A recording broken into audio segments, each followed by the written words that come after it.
Hello and welcome to Flock and Fern.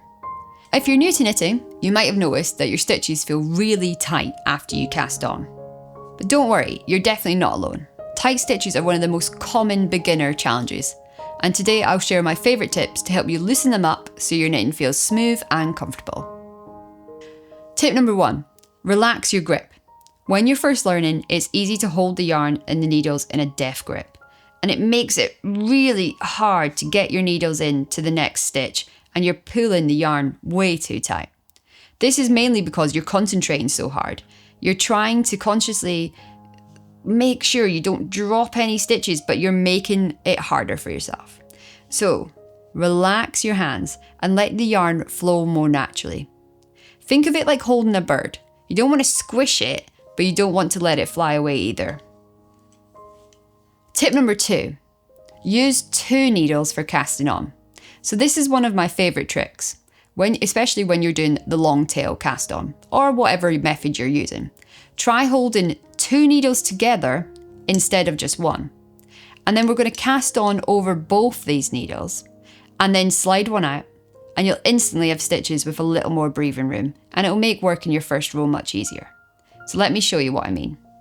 First of all, I'm going to create my slip knot like I usually would, but I'm going to put both tips into that slip knot. I'm then going to tighten the slip knot loosely onto both those needles. And then using the ball end of the yarn, I'm going to do my desired amount of cast on stitches using the thumb method. But I'm going to put both tips into the base of my thumb so that I'm casting on over both of those needles. So both tips go in and out. And continue until you've got the desired amount of stitches cast on onto your needle.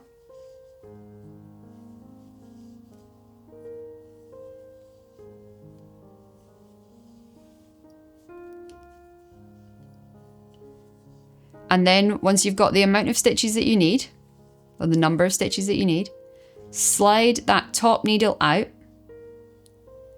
leaving the stitches on one needle, and move those cast on stitches into your left hand. And now you are ready to knit your first row.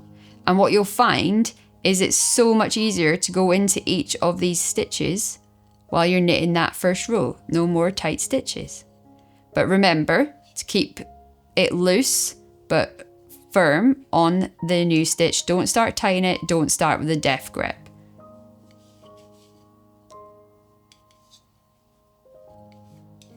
And don't worry about this strand in between, that's just the looseness of the cast on method. It'll all neaten up.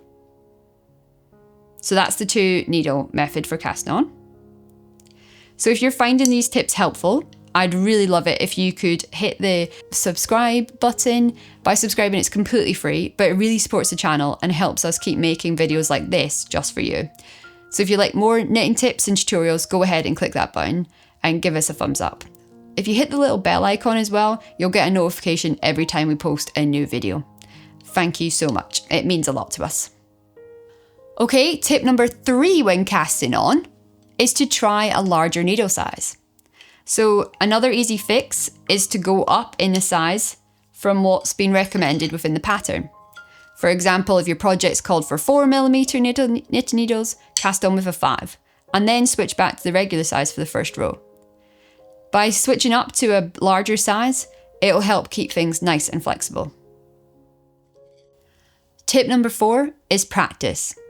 The very best way to improve your tension is simply to practice. Try casting on a handful of stitches, then knit a few rows, unravel it, and start again. Each time you do it, your hands will get more comfortable and your stitches will become more even.